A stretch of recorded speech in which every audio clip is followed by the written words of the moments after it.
नमस्कार, स्वागत है आप सभी का डीडी न्यूज के इस खास बुलेटिन एक्सप्रेस 100 में, जहां हम आपके लिए लेकर आते हैं राजनीति, मनोरंजन, देश दुनिया, खेल और व्यापार जगत की सभी बड़ी खबरों को एक्सप्रेस यानी कि फटाफट अंदाज में। और मैं हूं कृतिका। तो चलिए शुरुआत करते हैं एक्सप्रेस 100 की और देखते हैं खबरें तेज रफ्तार से। प्रधानमंत्री नरेंद्र मोदी ने एक वीडियो साझा करते हुए लिखा कि सदियों के इंतजार के बाद अयोध्या धाम में सुमंगल की घड़ी नजदीक है। इस पुण्य अवसर को लेकर हर तरफ प्रभु श्री राम का जयकारा गूंज रहा है। राम मंदिर में प्राण प्रतिष्ठा के दौरान प्रधानमंत्री नरेंद्र मोदी मुख्य यजमान के तौर पर शामिल होंगे, जिसके लिए वो 11 दिनों का विशेष अनुष्ठान भी कर रहे हैं। पीएम मोदी ने कहा कि वो पहली बार जीवन में इस तरह के मनोभाव से गुजर रहे हैं। उन्होंने कहा कि ये अभिव्यक्ति नहीं, अनुभूति का अवसर है। अयोध्या के राम मंदिर में 22 जनवरी को प्राण प्रतिष्ठा समारोह की तैयारी जोर शोर से चल रही है। सांस्कृतिक कार्यक्रमों और पारंपरिक लोक कलाओं का भी आयोजन होगा। राष्ट्रपति ने प्राण प्रतिष्ठा समारोह में निमंत्रण मिलने पर खुशी जाहिर की और समारोह में शामिल होने पर सहमति जताई। कहा कि वो अयोध्या आने के लिए जल्द ही समय तय करेंगी। राम जन्मभूमि तीर्थ क्षेत्र के मुख्य पुजारी आचार्य सत्येंद्र दास ने कहा कि प्राण प्रतिष्ठा एक व्यापक अनुष्ठान है, इसलिए पूजा 15-16 जनवरी से शुरू होगी, जब खरमास 14 जनवरी को समाप्त होगा। आचार्य सत्येंद्र दास ने कहा कि रामलला की मूर्ति को नगर भ्रमण या परिसर भ्रमण के लिए ले जाया जाएगा। उसके बाद अन्य अनुष्ठान भी होंगे। सभी प्रक्रिया प्राण प्रतिष्ठा से पहले पूरी की जाएगी। अयोध्या में 22 जनवरी को होने वाले प्राण प्रतिष्ठा समारोह पर दिल्ली के बड़े बाजारों में भी दिवाली मनाई जाएगी। व्यापारियों को करीब 15,000 करोड़ रुपए के कारोबार का अनुमान है। अयोध्या के महर्षि वाल्मीकि अंतर्राष्ट्रीय हवाई अड्डे से 15 जनवरी को मुंबई के लिए भी उड़ान शुरू की जा रही है। भविष्य में यहां से 80 राष्ट्रीय और अंतर्राष्ट्रीय उड़ानें चलाने का लक्ष्य रखा गया है। कांग्रेस के वरिष्ठ नेता कर्ण सिंह ने कहा कि वो निमंत्रण के बावजूद अपनी उम्र और सेहत के कारण रामलला के प्राण प्रतिष्ठा समारोह में शामिल नहीं हो पाएंगे। अयोध्या राम मंदिर पर उद्धव ठाकरे ने कहा कि 22 जनवरी को गोदावरी नदी के तट पर आरती करेंगे। कहा कि राम मंदिर का निर्माण उनके पिता का भी सपना था। ये खुशी का क्षण है कि आज मंदिर का निर्माण हो रहा है। एनसीपी सांसद सुप्रिया सुले ने कहा कि किसी भी मंदिर, मस्जिद, गुरुद्वारा या चर्च में जाने के लिए किसी की भी अनुमति की आवश्यकता नहीं होती। राम मंदिर समारोह के लिए मुझे निमंत्रण की आवश्यकता नहीं है। प्रधानमंत्री नरेंद्र मोदी ने जूनागढ़ में आयोजित सोनल माता की जन शताब्दी पर कहा कि सोनल मां आधुनिक युग के लिए प्रकाश स्तंभ की तरह थी। उनका पूरा जीवन जन कल्याण के लिए समर्पित रहा। देश भर में आज लोहड़ी मनाई जा रही है। लोहड़ी का त्योहार किसानों के नए साल के रूप में मनाया जाता है। आज के दिन आग में मूंगफली, तिल, गुड़, गजक और रेवड़ी चढ़ाने का रिवाज है। राष्ट्रपति द्रौपदी मुर्मू ने लोहड़ी, मकर संक्रांति, माघ बिहू और पोंगल के इस माहौल में देशवासियों को शुभकामनाएं दी। कहा कि ये पर्व हमारी सांस्कृतिक विरासत के जीवंत स्वरूप होने के साथ साथ अनेकता में एकता के प्रतीक भी हैं। आगामी लोकसभा चुनाव के मद्देनजर बीजेपी आज से देशव्यापी नमो नव मतदाता अभियान की शुरुआत की है। अध्यक्ष जेपी नड्डा दिल्ली से इस अभियान की शुरुआत की। बीजेपी अध्यक्ष जेपी नड्डा ने आज बीजेपी मुख्यालय में 200 से ज्यादा फर्स्ट टाइम वोटर्स को संबोधित करेंगे। बीजेपी देश भर में 5,000 से ज्यादा नमो नव मतदाता कार्यक्रम आयोजित करेगी। प्रधानमंत्री मोदी बीजेपी के नमो नव मतदाता अभियान में 24 जनवरी को online 50 lakh first time voters के साथ जुड़ेंगे। इसी दिन बीजेपी युवा मोर्चा देश के हर विधानसभा क्षेत्र में मतदाता सम्मेलन आयोजित करेगा। इस बार बीजेपी युवा मोर्चा में 1 करोड़ नए मतदाताओं तक पहुंचने का लक्ष्य रखा है। इनमें कॉलेज परिसर, कोचिंग सेंटर, स्टेडियम, खेल के मैदान और अन्य जगह भी शामिल हैं।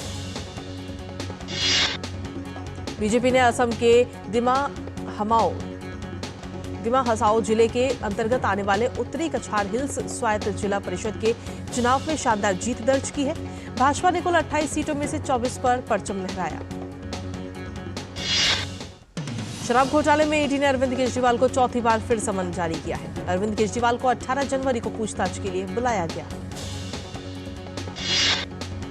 केंद्रीय मंत्री अनुराग सिंह ठाकुर ने कहा कि ईमानदारी की बड़ी बड़ी बातें करने वाले दिल्ली के मुख्यमंत्री अरविंद केजरीवाल आज खुद पूरी तरह से भ्रष्टाचार में लिप्त हैं। अनुराग सिंह ठाकुर ने बंगाल में साधुओं की पिटाई के मामले में टीएमसी सरकार को घेरा। कोलकाता में कहा कि ममता बनर्जी की सरकार में कानून व्यवस्था चरमरा गई है। दिल्ली बीजेपी अध्यक्ष वीरेंद्र सचदेवा ने कहा कि हर बार दिल्ली के सीएम अरविंद केजरीवाल जांच से भाग रहे हैं क्योंकि वो सवालों के जवाब देने से डरते हैं। बीजेपी प्रवक्ता शहजाद पूनावाला ने कहा कि अरविंद केजरीवाल पिछले 3 समन से पेश न होने का बहाना बना रहे हैं। प्रधानमंत्री मोदी ने असम में बीजेपी की जीत पर खुशी जताई और कहा कि भाजपा में विश्वास के लिए दीमा हसाओ के लोगों का आभार। हमारी पार्टी हमेशा लोगों की आकांक्षाओं को पूरा करने के लिए काम करेगी। सीट बंटवारे के फॉर्मूले पर चर्चा के लिए कांग्रेस गठबंधन समिति के सदस्य आज दिल्ली में झारखंड मुक्ति मोर्चा के नेताओं से मिलेंगे। बैठक मुकुल वासनिक के आवास पर होगी। लोकसभा चुनाव में एनडीए से मुकाबले के लिए बने विपक्षी गठबंधन की आज महत्वपूर्ण बैठक होने जा रही है और इस बार की बैठक में वीडियो कॉन्फ्रेंसिंग के जरिए नेता बातचीत करेंगे। गठबंधन की बैठक में सीट बंटवारे पर चर्चा के साथ नीतीश कुमार को गठबंधन का संयोजक बनाने पर भी सहमति बन सकती है। हालांकि बैठक के एजेंडा का खुलासा अभी तक नहीं किया गया। बैठक में शरद पवार, उद्धव ठाकरे, एमके स्टालिन, नीतीश कुमार समेत 14 पार्टियों के नेता हिस्सा लेंगे। इस वर्चुअल मीटिंग में सभी नेता एक दूसरे से बातचीत करेंगे और आगे की योजना तैयार करेंगे। पहले से निर्धारित कुछ कार्यक्रमों की वजह से पश्चिम बंगाल की मुख्यमंत्री और टीएमसी की अध्यक्ष ममता बनर्जी आज विपक्षी गठबंधन की वर्चुअल बैठक में हिस्सा नहीं लेंगी। छत्तीसगढ़ के कांग्रेस प्रभारी सचिन पायलट ने कहा कि छत्तीसगढ़ में इस बार समय रहते प्रत्याशियों के चयन पर फोकस है। पहली बैठक में चुनाव की रणनीति रोडमैप पर चर्चा हुई। भारत के पहले स्वदेशी हल्के टैंक जोरावर का परीक्षण शुरू हो चुका है। डीआरडीओ को उम्मीद है कि इसे जल्द ही भारतीय सेना को सौंपा जा सकता है। सेना ने 59 जोरावर लाइट टैंकों के उत्पादन और आपूर्ति का ऑर्डर डीआरडीओ को दिया है।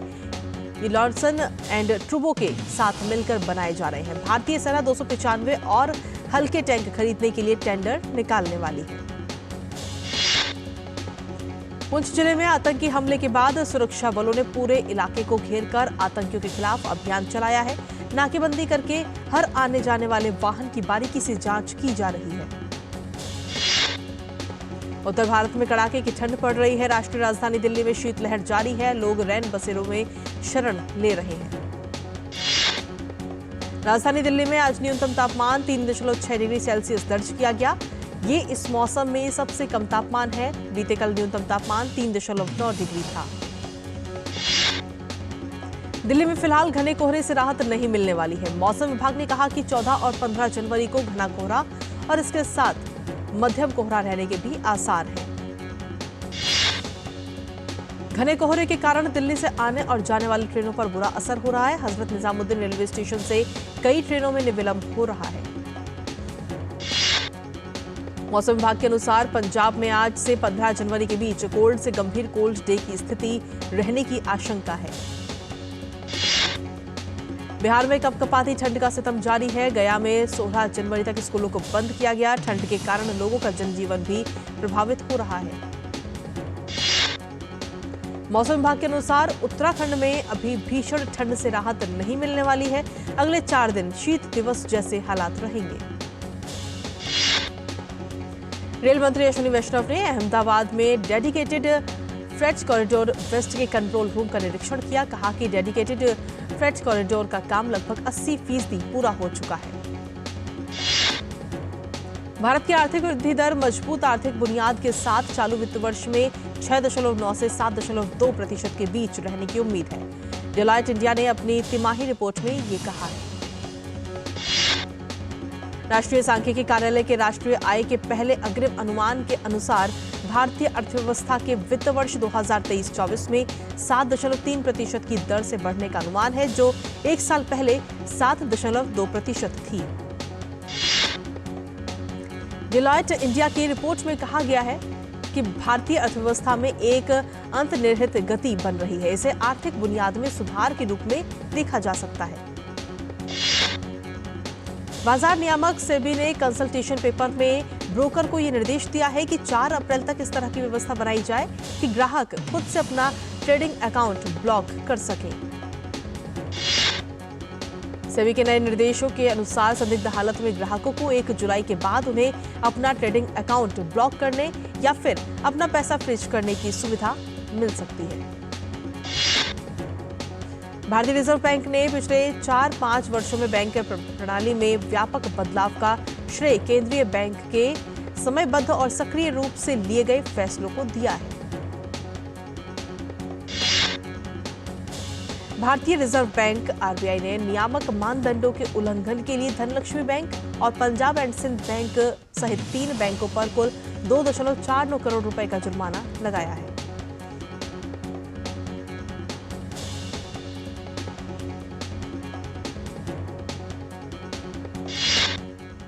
और एक्सप्रेस 100 का सिलसिला लगातार जारी है। वक्त एक छोटे से ब्रेक का, आप बने रहिए हमारे साथ। रामलला के स्वागत को तैयार हो रही है अयोध्या। सज संवर कर बन रही भव्य और दिव्य अयोध्या। राम की नगरी में है उत्सव का माहौल, क्योंकि राम जन्मभूमि में विराजने वाले हैं प्रभु श्री राम। देखिए राम उत्सव की हर खबर लाइव सीधे अयोध्या से। तैयार अयोध्या धाम विराजेंगे श्री राम। हर शाम 4 बजे सिर्फ डीडी न्यूज पर।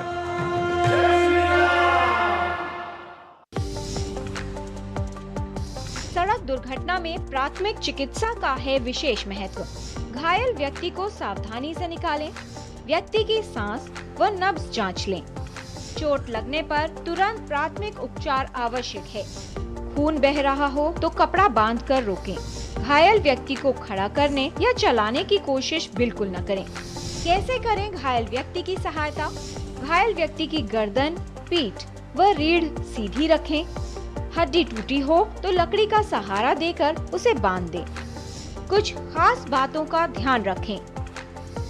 यदि व्यक्ति बेहोश हो तो उसके मुंह में कुछ न डालें। बेहोश व्यक्ति को पानी पिलाने की कोशिश न करें। यदि कोई नुकीली वस्तु शरीर में घुस गई हो तो उसे निकालने की कोशिश न करें। घायल व्यक्ति की सहायता में हर क्षण है कीमती। जल्द से जल्द पुलिस या एम्बुलेंस को बुलाएं। घायल व्यक्ति को तुरंत सुरक्षित तरीके से अस्पताल ले जाएं। सुप्रीम कोर्ट के निर्देश अनुसार घायल की सहायता करने वाले व्यक्ति से कोई पूछताछ नहीं की जाती। सही समय पर प्राथमिक उपचार से बच सकती है घायल व्यक्ति की जान। घायल व्यक्ति की सहायता अवश्य करें।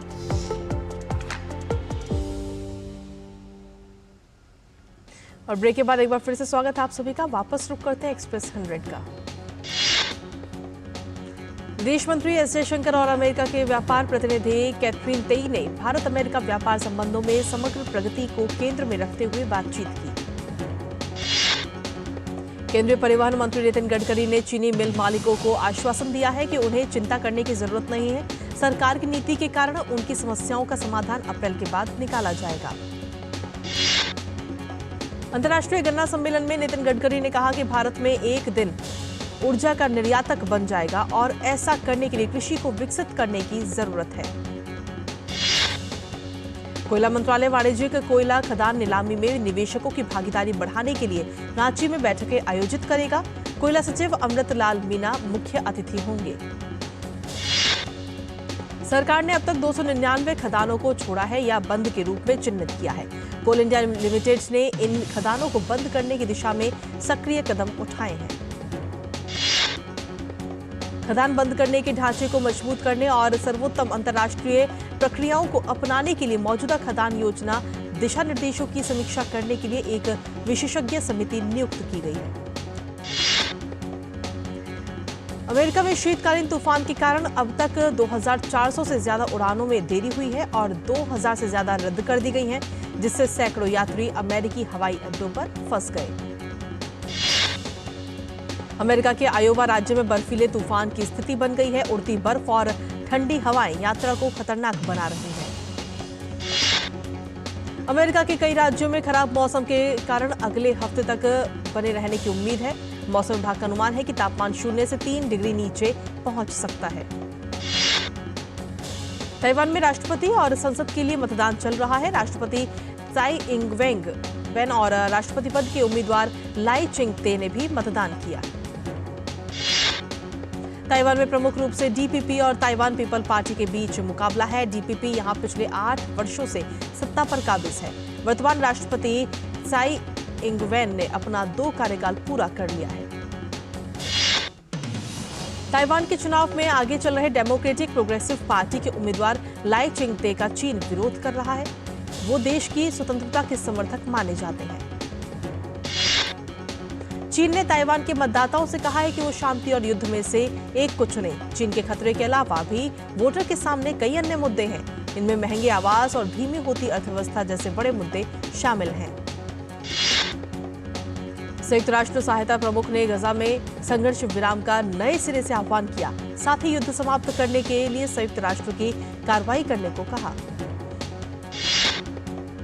संयुक्त राष्ट्र सहायता प्रमुख ने कहा कि वो गजा से तीसरे देशों में फिलिस्तीनी नागरिकों के बड़े पैमाने पर स्थानांतरण को बढ़ावा देने की योजना के बारे में इजरायली मंत्रियों के हालिया बयानों से गहरे चिंतित थे। संयुक्त राष्ट्र के मानवीय मामलों के अपर सचिव मार्टिन ग्रिफिथ्स ने कहा कि मैं इस युद्ध को समाप्त करने के लिए तत्काल कार्रवाई करने के लिए इस परिषद से अपना आह्वान दोहराता हूं। अमेरिकी राष्ट्रपति जो बाइडेन ने कहा कि अगर हुती लाल सागर में अपनी हरकतों को जारी रखते हैं तो अमेरिका उनके खिलाफ जवाबी कार्रवाई करता रहेगा। अमेरिका और ब्रिटेन ने लड़ाकू विमानों, युद्धपोतों और पनडुब्बियों से यमन पर भीषण हमला कर हुती विद्रोहियों की हवाई पट्टियों और सैन्य ठिकानों को भारी नुकसान पहुंचाया है। ब्रिटेन के प्रधानमंत्री ऋषि सुनक ने कहा कि यमन में आत्मरक्षा के लिए कार्रवाई की गई है। लाल सागर से गुजरने वाले जहाजों पर हमले न रुके तो फिर कार्रवाई की जाएगी। ईरान के तेहरान में प्रदर्शनकारियों ने यमन में हुतियों पर अमेरिका, ब्रिटेन के हमलों की निंदा की। प्रदर्शनकारी तेहरान में ब्रिटिश दूतावास के बाहर इकट्ठा हुए। इक्वाडोर में हिंसा फैलने के कुछ दिनों बाद सशस्त्र बलों ने ग्वायाकिल के सबसे खतरनाक इलाकों में से एक में गश्त और तलाशी बढ़ा दी। ओटेंटे जिले के कुछ निवासियों ने इसका स्वागत किया। इक्वाडोर की जेल में बंद कैदियों के परिवारों ने अपने प्रियजनों के बारे में जानकारी की मांग करते हुए विरोध प्रदर्शन किया। जेलों में 158 जेल प्रहरियों और 20 प्रशासनिक कर्मचारियों को बंधक बना लिया गया है। इजरायली सेना ने कहा कि खान यूनिस में हवाई हमले में हमास के नुकबा फोर्स का कमांडर मारा गया है। ये कमांडर इजरायली शहरों पर 7 अक्टूबर को हुए हमले में शामिल था। अंतर्राष्ट्रीय न्यायालय में इजरायल ने गजा में नरसंहार के आरोप को नकार दिया है। इजरायल ने कहा कि वो आत्मरक्षा के लिए गजा पर हमास आतंकियों के खिलाफ कार्रवाई कर रहा है। अंतर्राष्ट्रीय अदालत में दक्षिण अफ्रीका की याचिका पर सुनवाई चल रही है और इस याचिका में इजरायल पर गजा में नरसंहार का आरोप लगाया गया है। जॉर्डन ने दक्षिण अफ्रीका के आरोप का समर्थन किया। इंग्लैंड के खिलाफ 25 जनवरी से शुरू होने वाली 5 मैच के टेस्ट सीरीज के पहले 2 मुकाबलों के लिए भारतीय क्रिकेट टीम की घोषणा की गई। रोहित शर्मा की अगुवाई वाली टीम में अनकैप्ड युवा विकेटकीपर बल्लेबाज ध्रुव जुरेल को मिली जगह। तेज गेंदबाज आवेश खान को भी टीम में स्थान मिला। वहीं टीम में केएल राहुल और अय्यर की भी वापसी हुई। 5 मैच की टेस्ट सीरीज का पहला मुकाबला 25 जनवरी को हैदराबाद में खेला जाएगा। भारतीय क्रिकेट टीम के खिलाड़ी प्रसिद्ध कृष्णा गुजरात के खिलाफ रणजी मुकाबले के दौरान चोटिल हो गए। चोट से उबरने में कृष्णा को 4 से 6 हफ्तों का वक्त लग सकता है। मलेशिया ओपन बैडमिंटन टूर्नामेंट में आज सात्विक साईराज और चिराग शेट्टी की जोड़ी पुरुष युगल मुकाबले के सेमीफाइनल मैच में कोरिया की टांग मिन ह्यूक और सियो सेंग जे की जोड़ी से भिड़ेगी। रांची में आज से FIH महिला हॉकी ओलंपिक क्वालिफायर की शुरुआत। भारतीय टीम आज अमेरिका से भिड़ेगी। रोहन बोपन्ना और उनके ऑस्ट्रेलियाई जोड़ीदार मैथ्यू एब्डेन की जोड़ी एडिलेड इंटरनेशनल के पुरुष युगल के फाइनल में अमेरिका के राजीव राम और इंग्लैंड के जो सालिसबरी की जोड़ी से हार गई। लातविया की येलेना ओस्टापेंको ने एडिलेड इंटरनेशनल के फाइनल में अपनी जगह बना ली। फाइनल में आज उनका सामना रूस की दारिया केस्तकीना से होगा। वहीं पुरुष एकल वर्ग में आज ब्रिटेन के जैक ड्रेपर का सामना चेक रिपब्लिक के जीरी लेहका से होगा। ये दूसरी बार है जब ड्रेपर ने एटीपी फाइनल में अपनी जगह बनाई। भारतीय टेनिस खिलाड़ी सुमित नागल ने ऑस्ट्रेलियन ओपन के मुख्य दौर में अपनी जगह बना ली। पहले दौर में कजाकिस्तान के अलेक्जेंडर बुबलिक से सामना होगा। एशियन कप के मेजबान कतर ने जीत के साथ अपना आगाज किया। कतर ने शुक्रवार को खेले गए मुकाबले में लेबनान की टीम को 3-0 से हरा दिया। कतर में खेले जा रहे एशियन कप फुटबॉल में आज भारत और ऑस्ट्रेलिया अपने ग्रुप का पहला मैच खेलेंगे। भारत और ऑस्ट्रेलिया दोनों के ही पास ऐसे कोच हैं जो टीम के साथ लंबे समय से जुड़े हुए हैं।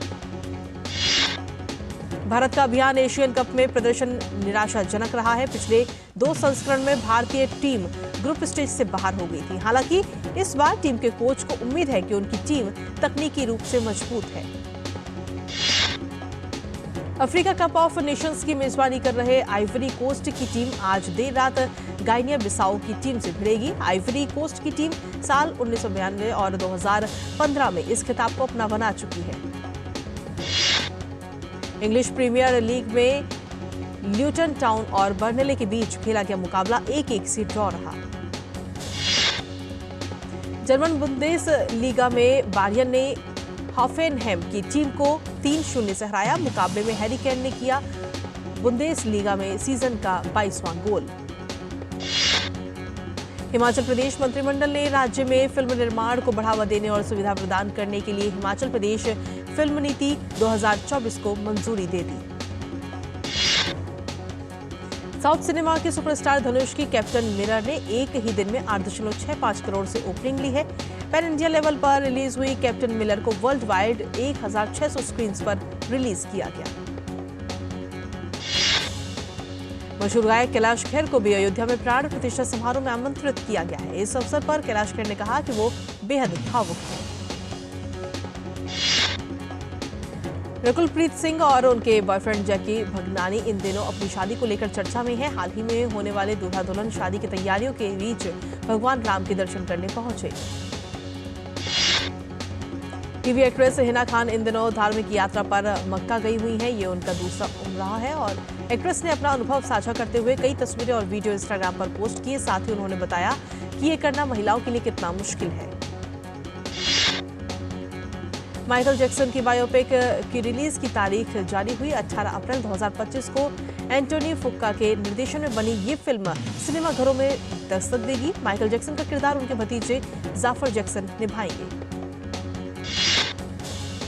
प्रभास, अमिताभ बच्चन और दीपिका पादुकोण स्टारर फिल्म कल की 2898 AD 9 मई को सिनेमाघरों में रिलीज होगी। 600 करोड़ रुपए के बजट में बनकर तैयार हुई ये हिंदी फिल्म समेत हिंदी और तेलुगु में रिलीज होगी।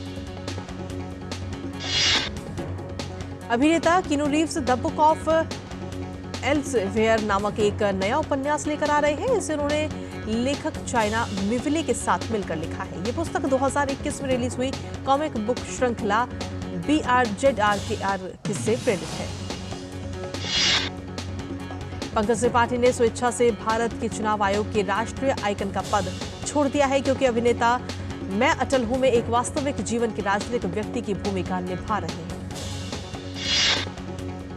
और अभिनेत्री नयनतारा की फिल्म अन्नपूर्णे पर धार्मिक भावनाएं आहत करने के मामले में केस दर्ज हुआ है। आरोप है कि फिल्म में भगवान राम के बारे में विवादास्पद टिप्पणी करती है और लव जिहाद को बढ़ावा दिया गया है। इस फिल्म को नेटफ्लिक्स से भी हटाया गया है। और इसी के साथ फिलहाल एक्सप्रेस न्यूज में मेरे साथ इतना ही। मुझे और हमारी पूरी टीम को दीजिए अनुमति। नमस्कार।